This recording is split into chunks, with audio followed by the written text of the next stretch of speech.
Hey, what's going on, internet? Josh Noel from SonduckOne. So today we got a 36-4 gameplay on Jungle on the original Black Ops. So it's a really interesting gameplay because honestly, to me, the game started off just being like, another one of those games where you die a few times, before you get 10 kills.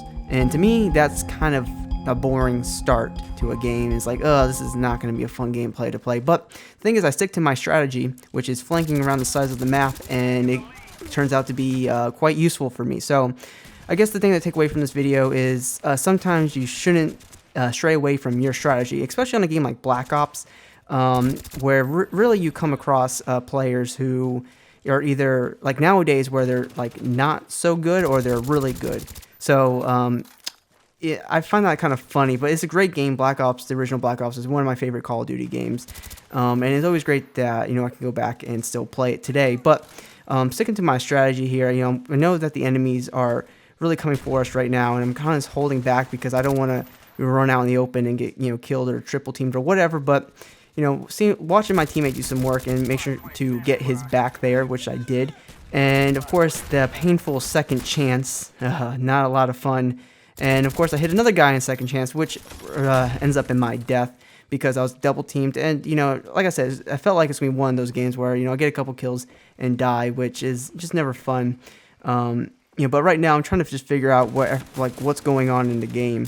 And right here I probably should have died, but I did have the high ground advantage and I wasn't prone. So for something that I think that guy was using, he was using a gun that had a lot of recoil. So honestly, it was easy for me to pick up the kill. And plus, we used the FAMAS in this game is one of my favorite guns in the entire Call of Duty series. And the recoil in this gun is really just like beautiful. So it's one of those. It's like probably the best assault rifle in Black Ops. But here I am just dealing with second chance again and continuing to flank. And I just do my flash to take care of him. And then of course I get flashed and taken care of.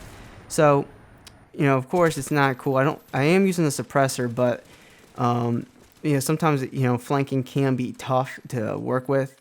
And at this point I'm like, okay, great. This is like I don't even want to be in this game because I'm kind of just bored. But I'm just trying to go ahead and stick to my game plan and flank from the sides and try to kill people inward. And I know in this game, like, if you stick with your strategy, sometimes it will work out. I mean, sometimes in other Call of Duty games, like maybe Black Ops 3 or whatever, you have to adjust to what the game is doing, especially like Black Ops 2. I really don't think you can stick with your strategy if it's not working out for you. I mean, not all the time, but in this game, I think if you stick to your strategy, sometimes even if it's not working for you at the start, it can really work out for you. And of course, I'm all by myself here, and I'm trying to just continue to flank them and be on the opposite side of my team. I see that my team is facing them on head on, and it's not really working out for the working out for my team. And I'm picking up all the kills, which is totally cool. And of course now I gotta pick up the LMG because I'm running low on ammo, and the M60 is just, I don't know, man. I hate LMGs. It's like, oh, you ate like a lot of McDonald's and Burger King. You gotta run around with this thing. But sometimes you gotta work with what you have, and now have the the M60. I would prefer to always use an assault rifle in this game, but some people like to use the large LMGs because it's what they do. And I am rocking the attack dogs. So I think I ran UAV, the carpet bomb or whatever they call it, Rolling Thunder, and the attack dogs. But overall, I'm sticking to my strategy once again, and it's constantly changing spawns here. But for the most part, I'm trying to keep a good distance between the enemy and myself, so I don't have to expose myself too much. And just constantly trying to analyze the game. And right here was a really cool kill right through the wall. So he probably didn't know that he should have continued to shoot through the wall, which really goes to show that you really play against people that are not so experienced in this game, or you play against people who really know what they're doing. And of course this kill, I don't even understand. This guy is like, I forgot what prestige that is. I think that might be like 10th prestige in this game, or actually I don't know, that's max prestige in this game. And he stood behind the red barrel. You never stand behind an exploding barrel in any Call of Duty game, and that's what he did. I just don't know.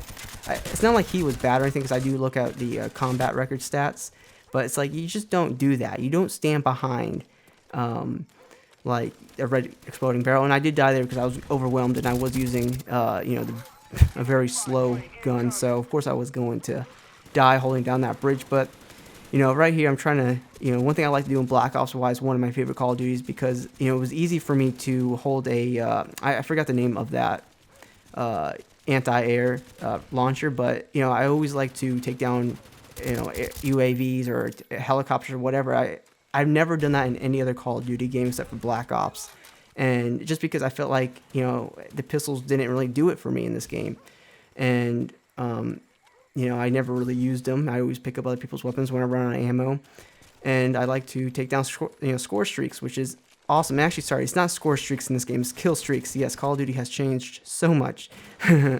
But right at the start here, I'm trying to basically not die, because I realize that I have a high KDR and the game's pretty much over. So I'm trying to hold back just by a little bit and keep them on their feet, the enemy away from me, and taking care of anyone who comes to me. And it turned into be one of those games that I enjoyed playing, because who doesn't have fun when they're on a high KDR? So ultimately, if you want to stay alive, when you have the game in hand and you have a high KDR, just don't force too much. I always say that, don't force too much when you don't have to do it. Usually once there's a lot of games where I only die once, where it could have been a flawless game, and I die at the end of the game because I force it to make it more exciting than it is, at least for the gameplay.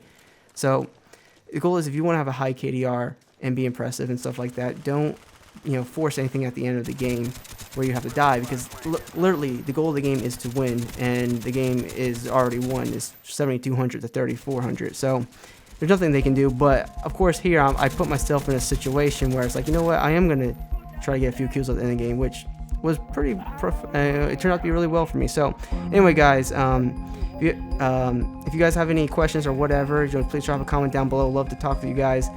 Please, if this video was cool, please drop a like. It helps me out tremendously. And if you haven't already, please consider subscribing for more awesome videos just like this. And guys, thank you so much for watching, and hopefully I'll see you soon.